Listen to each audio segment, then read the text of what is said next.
Tu fixes l'écran, le pouce suspendu au-dessus du verre froid. Ce rectangle de lumière qui semble soudain peser une tonne. Une photo vient d'apparaître, surgissant du néant numérique pour te percuter de plein fouet. Son sourire, ce même sourire qui t'était autrefois réservé, ce plissement des yeux que tu pensais être la preuve d'une connexion unique, s'affiche désormais avec une indécence calculée à côté d'un autre visage. Tout dans ce cliché respire un bonheur ostentatoire, presque agressif. Un nouveau hobby partagé avec une passion soudaine, une destination de rêve baignée d'une lumière dorée, une tendresse mise en scène avec une précision millimétrée qu'il ne t'a jamais offerte, ou du moins pas avec cette apparente constance. Cette mise en scène te vrille le ventre, t'arrache un cri silencieux qui résonne dans ta cage thoracique. Une question toxique, un venin que tu t'injectes toi-même, te ronge comme un acide. Suis-je si facilement remplaçable? Étais-je le seul problème? Est-ce que cette personne a reçu la version de lui que j'ai passé des années à essayer de construire? Disséquons cette illusion avec la précision chirurgicale d'un légiste de l'âme. Ce tableau idyllique que tu contemples n'est pas une preuve de son évolution, de sa guérison ou d'une quelconque prise de conscience. C'est une manœuvre orchestrée, une pièce de théâtre de boulevard dont tu es le spectateur visé, le public involontaire mais nécessaire. La réalité derrière les filtres saturés, les contrastes forcés et les légendes inspirantes empruntées à des contes de développement personnel est tout autre. Ton silence actuel est un rugissement qui ébranle les fondations de son monde artificiel. Il te croyait acquis, une pièce maîtresse de sa collection, un trophée permanent sur son échiquier émotionnel. En choisissant de ne plus répondre, de ne plus regarder, de ne plus exister dans son champ de vision, tu as renversé le plateau de jeu, ton départ, et surtout ton absence totale de réaction face à ses provocations, a créé une faille béante dans son système de survie. Il a perdu le contrôle sur ta narration, et pour un narcissique, perdre le contrôle sur l'image qu'il projette dans ton esprit équivaut à une amputation vitale, une mort sociale et psychique. Le narcissique ne vit pas, il performe. Il n'existe que par l'intermédiaire du regard d'autrui. Il se nourrit d'un public constant, d'un miroir humain qui lui renvoie une image de grandeur, de bonté ou de succès qu'il ne possède absolument pas à l'intérieur.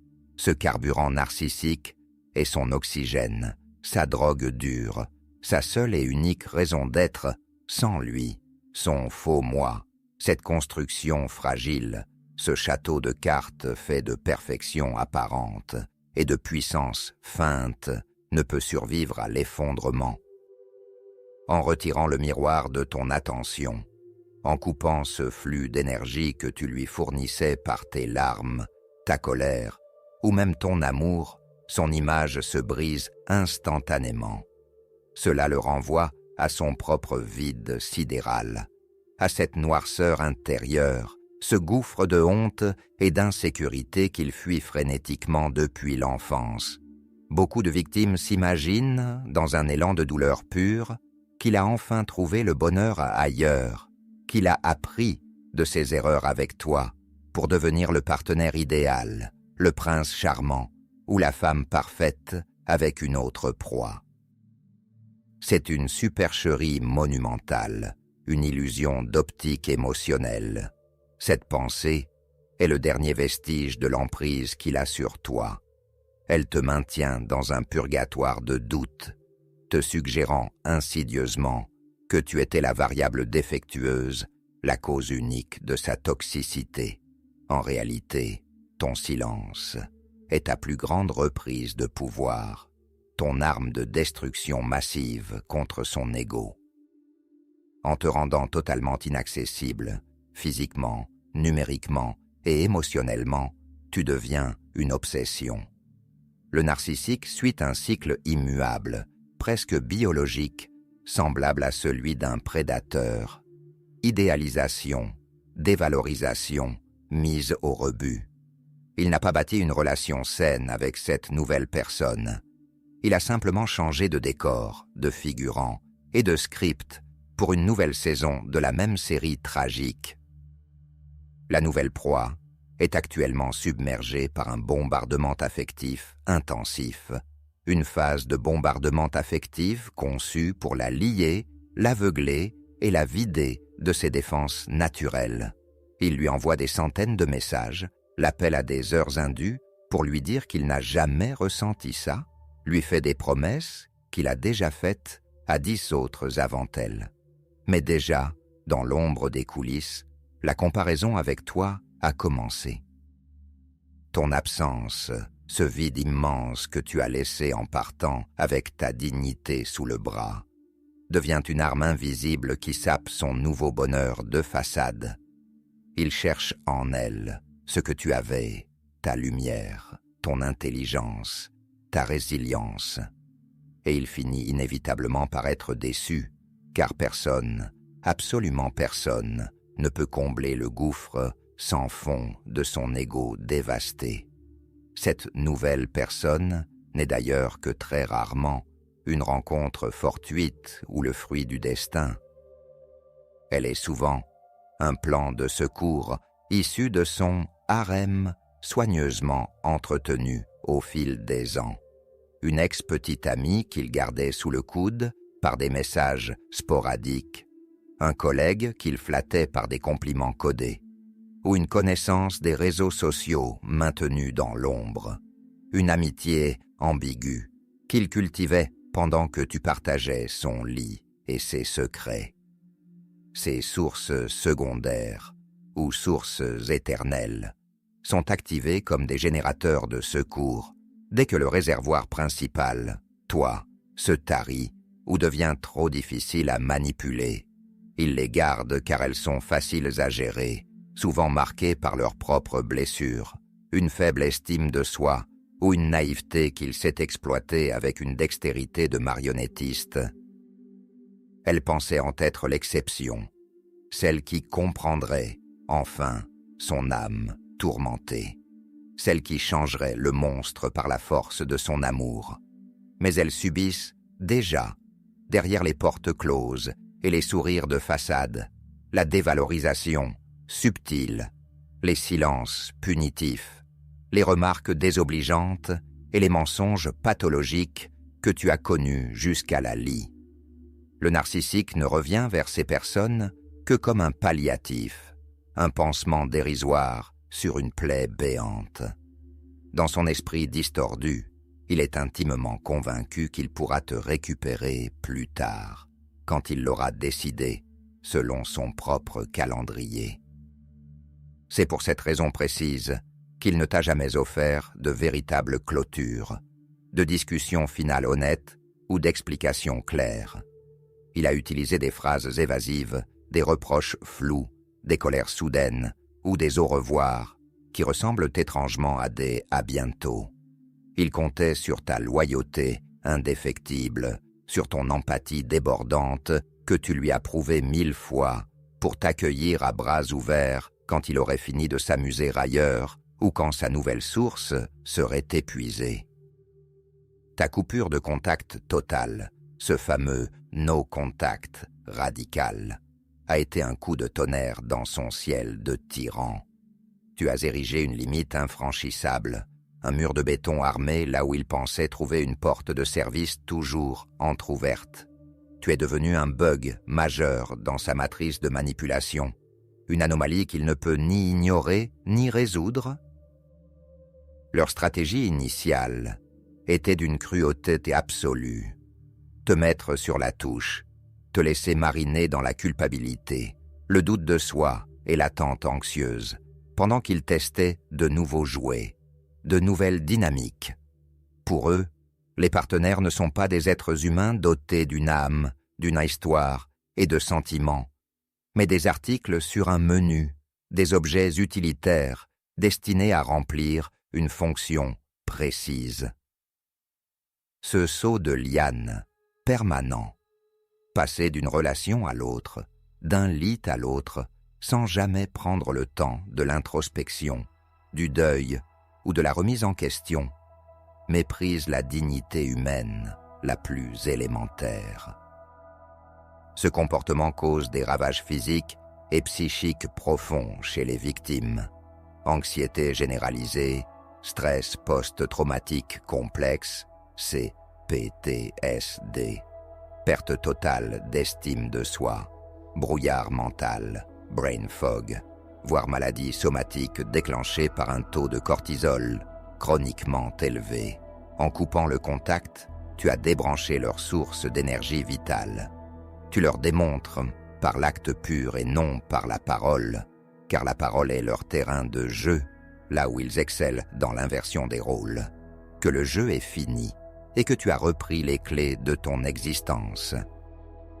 Même si sa façade sociale semble calme, même s'il poste des photos de coucher de soleil, de verres de vin en terrasse et de dîners aux chandelles, le narcissique bouillonne d'une rage sourde.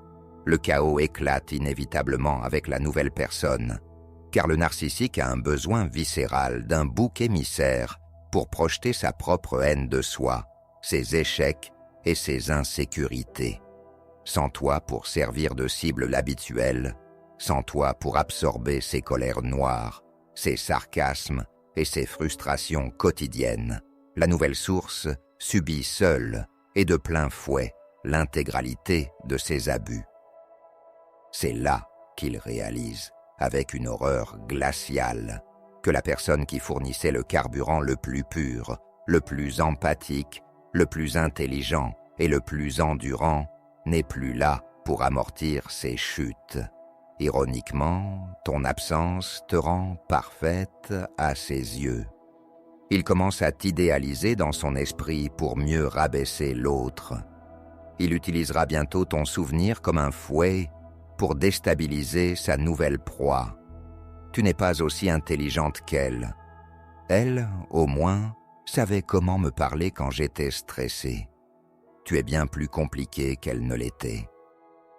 La tromperie numérique est le pilier central de son théâtre d'ombre moderne. Les narcissiques sont les metteurs en scène de leur propre vie, organisant chaque pixel, chaque hashtag, chaque mise en scène pour projeter une image de perfection imaginaire qui n'existe que sur un écran de smartphone. Si tu coupes tout accès en le bloquant partout, sans exception, sans juste un coup d'œil de temps en temps, le narcissique se retrouve face à un mur de silence absolu. Il peut alors tenter de cacher sa nouvelle relation pour te faire revenir par la curiosité, ou au contraire, poster des messages cryptiques, des chansons nostalgiques qui étaient votre chanson, ou des citations grandiloquentes sur le pardon et les nouveaux départs pour attiser ta jalousie et garder une porte entr'ouverte dans ton esprit. Mais la lune de miel avec la nouvelle proie se termine toujours de la même manière, brusquement et violemment. Il finit par lui en vouloir de ne pas être toi, de ne pas combler ce vide abyssal qu'il porte en lui depuis toujours. Il la rend responsable de son malheur, exactement comme il l'a fait avec toi. Car le narcissique est incapable de porter la responsabilité de ses propres émotions. Privé de son carburant de haute qualité, il devient irascible, erratique, parfois même imprudent. C'est à ce moment précis que ces singes volants, Flying Monkeys, entrent en scène, souvent malgré eux.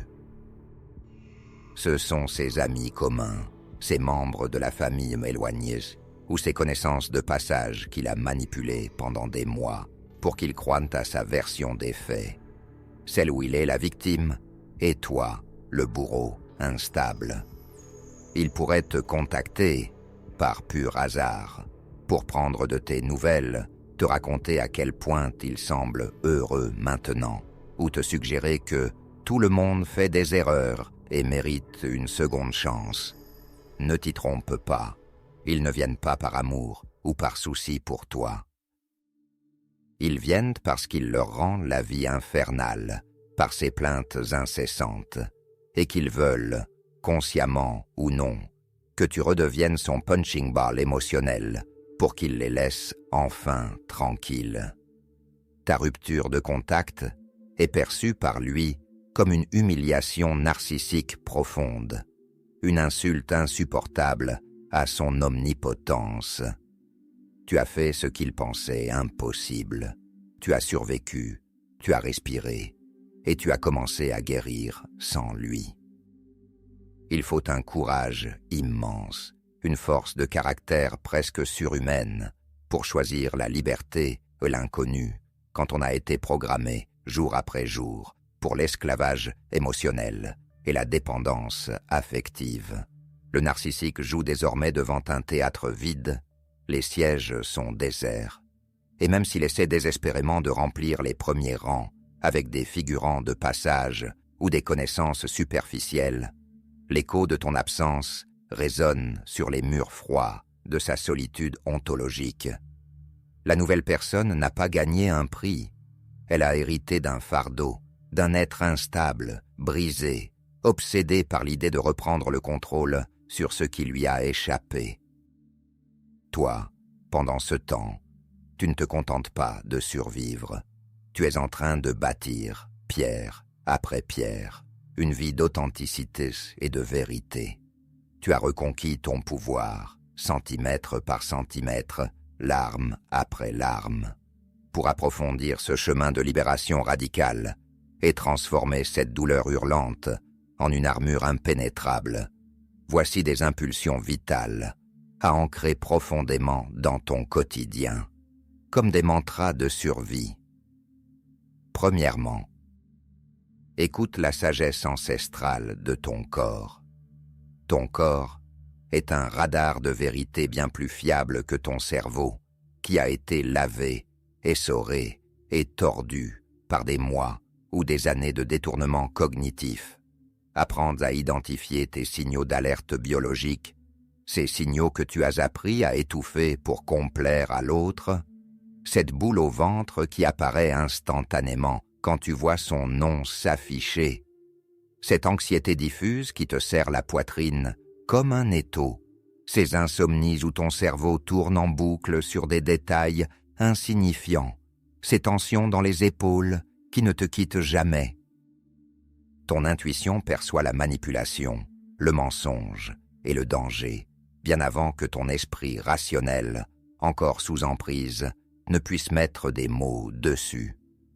Ce malaise persistant, quand ces paroles mielleuses ne correspondent pas à ces actes froids, n'est pas de la paranoïa, c'est une vérité biologique de survie. Ton corps se souvient du traumatisme. Il a enregistré chaque micro-agression. Respecte-le en maintenant une distance absolue avec la source du stress. Ton système nerveux a besoin de mois de calme pour sortir de l'état d'alerte permanent. Le mode, combat ou fuite. Deuxièmement, trace des lignes de défense totalement infranchissables. Établis des limites qui ne sont pas des suggestions, mais des lois fondamentales de ton existence. Il ne s'agit plus d'essayer de convaincre le narcissique de respecter tes besoins. Il s'en moque éperdument et voit tes besoins comme des faiblesses à exploiter, mais de définir pour toi-même ce qui est acceptable. Le no-contact n'est pas un jeu de silence puéril pour le faire revenir ou le faire réagir. C'est une mesure de protection sanitaire, une mise en quarantaine de la toxicité. S'il tente de franchir une limite, que ce soit par un faux compte sur les réseaux sociaux, un message cryptique via un tiers, un « j'ai laissé une affaire chez toi » ou une visite surprise sur ton lieu de travail, ne discute pas, ne te justifie pas, rompe la conversation instantanément. Ne donne aucune explication, car toute explication est une information précieuse qu'il utilisera pour affiner sa prochaine attaque. Tes actions, ton silence et ton absence sont désormais ton seul langage efficace. Le narcissique déteste le vide. Offre-lui un vide sidéral. Troisièmement, bâtis ton propre royaume intérieur sur les ruines du passé. Le narcissique a passé une énergie considérable à démolir tes fondations, à critiquer tes goûts, à isoler tes soutiens pour que tu ne puisses vivre qu'à travers son approbation. Utilise cette période de vide apparent pour te redécouvrir avec une curiosité bienveillante.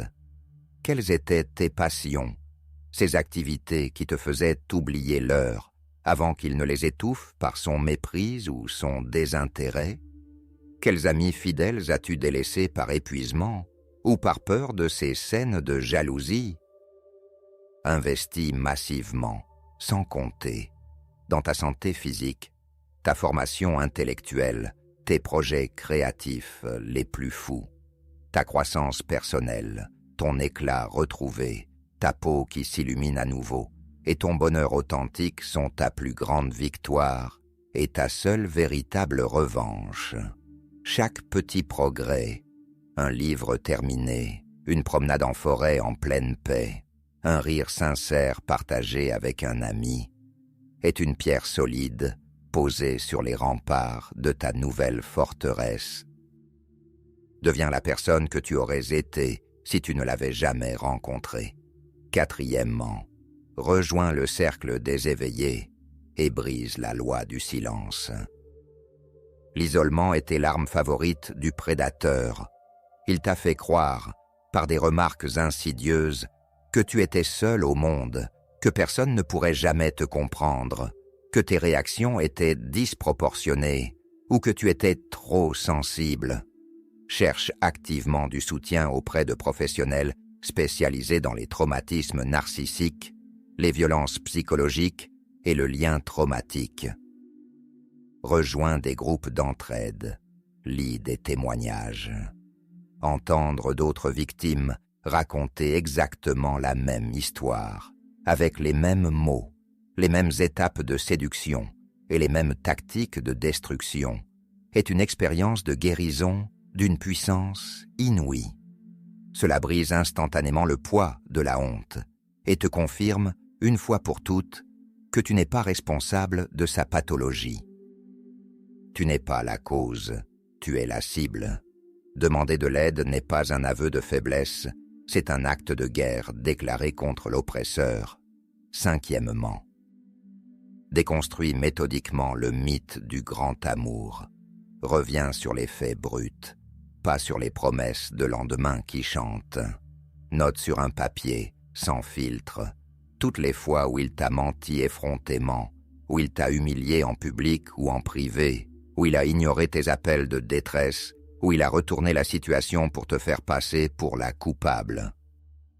Relis cette liste chaque fois que la nostalgie, cette drogue du cerveau, ou le trauma bond, le lien traumatique créé par l'alternance de chaud et de froid, essaie de te faire croire qu'il y avait du bon, ou que c'était spécial. Le narcissique ne t'aimait pas. Il aimait la façon dont tu le faisais se sentir important, brillant et vivant. Ce que tu prenais pour de l'amour intense, fusionnel, n'était que le reflet de ta propre immense capacité à aimer, qu'il a aspiré comme un parasite émotionnel. En comprenant que la relation était une escroquerie, une contrefaçon émotionnelle dès le premier jour, tu enlèves définitivement au narcissique le pouvoir de te blesser avec ses nouvelles conquêtes. On ne jalouse pas quelqu'un qui a acheté un faux diamant. Sixièmement, pratique la technique de la pierre de givre, Greyrock, avec rigueur. Si pour des raisons purement inévitables et matérielles, garde d'enfants, procédures juridiques, travail commun, tu dois encore interagir avec lui, deviens aussi ennuyeux, plat et inintéressant qu'un caillou gris au bord d'un chemin. Ne partage aucune émotion, aucune opinion, aucune information personnelle sur ta nouvelle vie, aucun détail sur tes états d'âme. Réponds par des phrases courtes, factuelles, dénuées de toute charge affective. Oui, non, c'est noté. Nous verrons cela via les avocats. En ne lui offrant aucune réaction émotionnelle, ni colère, ni tristesse, ni même une joie que tu voudrais étaler, tu le prives de son carburant vital.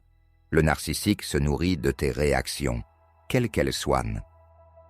Sans réaction, il finit par s'étouffer d'ennui et cherchera une proie plus réactive, plus facile à faire vibrer. C'est une technique de survie essentielle pour protéger ton énergie vitale pendant la phase de transition. Septièmement, pardonne-toi sans réserve d'avoir cru à l'illusion. La culpabilité est le dernier fil invisible, mais solide, qui te rattache encore à lui. Tu n'as pas été faible, bête ou aveugle. Tu as été profondément humaine. Tu as offert de l'empathie sincère à quelqu'un qui n'en avait aucune. Tu as offert une loyauté sans faille à quelqu'un qui ne connaissait que la trahison et l'opportunisme. C'est une marque de noblesse d'âme, pas une faille de caractère. Pardonne-toi d'être resté trop longtemps, d'avoir cru à ces mensonges répétés, d'avoir essayé de le sauver ou de le réparer au prix de ta propre santé. Aujourd'hui, cette immense énergie de réparation et de soin doit être dirigée exclusivement, sans aucune culpabilité, vers toi-même. Tu es le seul projet qui mérite ton attention, ton temps et ton amour désormais. Ce lieu où tu te trouves maintenant, ce moment de bascule, est une boussole pour tous ceux qui traversent encore la tempête. Atteindre une communauté forte, informée, résiliente et lucide est la promesse solennelle que personne ne restera plus jamais seul face à l'ombre. Le narcissique compte sur ton silence, sur ton isolement et sur ta honte pour continuer son œuvre de destruction en toute impunité. En parlant, en apprenant les mécanismes de la manipulation et en restant debout, tu détruis son influence sur ton avenir. Quand tu as enfin décidé de couper les ponts, quelle a été la réaction la plus révélatrice, la plus absurde ou la plus déstabilisante de sa part? A-t-il tenté une aspiration désespérée avec des larmes de crocodile? A-t-il lancé une campagne de dénigrement féroce auprès de tes proches pour sauver la face? A-t-il utilisé les réseaux sociaux comme une arme pour te provoquer ou te rendre jalouse? Partage ton expérience en commentaire, car ton témoignage, tes mots, peuvent être la clé précise qui ouvrira la cage d'une autre victime, encore prisonnière de l'ombre et du doute. Si ces vérités crues t'ont aidé à renforcer tes remparts, à voir clair à travers le brouillard toxique du détournement cognitif et à reprendre ton souffle, laisse une marque de ton passage. C'est le premier pas concret, physique, vers ton nouveau monde, un monde où tu es le seul et unique maître à bord de ton destin. Reste fort, reste vigilant, ne baisse jamais la garde trop tôt et, surtout, garde la porte de ton esprit hermétiquement close. Ta liberté, ta santé mentale, ta joie de vivre et ton avenir n'ont pas de prix. Ils sont sacrés. Le narcissique n'est plus qu'un fantôme pathétique du passé qui s'agite dans un miroir brisé pour attirer ton attention. Ne lui fais pas l'honneur d'un seul regard, d'une seule pensée ou d'une seule larme supplémentaire. Ton futur commence exactement là où son emprise s'arrête. Regarde devant toi. L'horizon est vaste.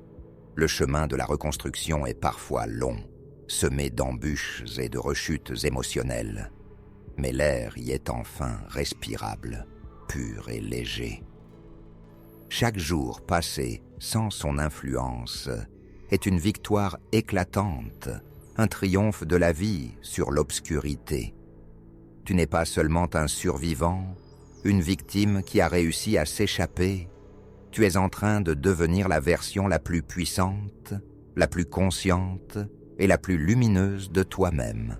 Le narcissique a peut-être gagné quelques batailles par la ruse et la trahison, mais en choisissant de te sauver, en choisissant la vérité plutôt que l'illusion, tu as déjà gagné la guerre. Ne regarde plus jamais en arrière. Il n'y a absolument rien pour toi dans les cendres de ce qu'il a brûlé par pur égoïsme.